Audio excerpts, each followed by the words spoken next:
പ്രിയമുള്ള എൻ്റെ മുസ്ലിം ലീഗിൻ്റെ രാഷ്ട്രീയ പാർട്ടി പ്രവർത്തകരെ, മുസ്ലിം ലീഗിനെ പിന്തുണക്കുന്നവരെ, മൗനം പാലിക്കുന്നവരെ, അധികാരം UDFന് കിട്ടിയിട്ടാണുള്ളത്. നമ്മുടെ സംസ്ഥാനത്തിൻ്റെ ഭരണം പല ഭാഗത്തു നിന്നും നിങ്ങളെ പ്രകോപിക്കുന്ന രീതിയിലുള്ള പ്രസ്താവനകൾ, പ്രസംഗങ്ങൾ, ഇതൊക്കെ നിങ്ങളെ കൺമുന്നിൽ വന്നേക്കാം. ഒന്നും കണ്ടില്ലെന്ന് നടിച്ചിട്ട് നിങ്ങൾ പോകണം.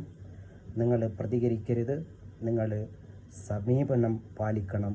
സമാധാനം നിങ്ങൾ ഈ നാടിന് സമർപ്പിക്കണം.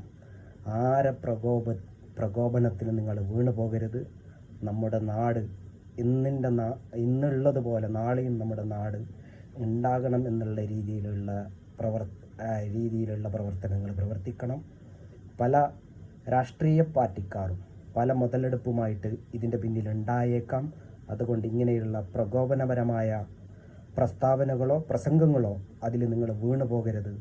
നമുക്ക് നമ്മുടെ നാടിനെ നല്ല രീതിയിൽ എന്നും നിലനിൽക്കണം എന്നുള്ള പ്രാർത്ഥനയോടെ നിങ്ങളും പ്രവർത്തിക്കണം.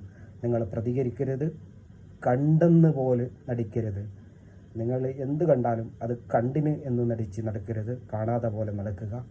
നമുക്ക് എന്നും നമ്മുടെ നാട് ഐക്യത്തോടെയും സമാധാനത്തോടെയും സ്നേഹത്തോടെയും പെരുമാറുന്ന നല്ല നാളേക്കായി ഭാവി തലമുറയ്ക്ക് വേണ്ടി നമ്മൾ പ്രവർത്തിക്കാം.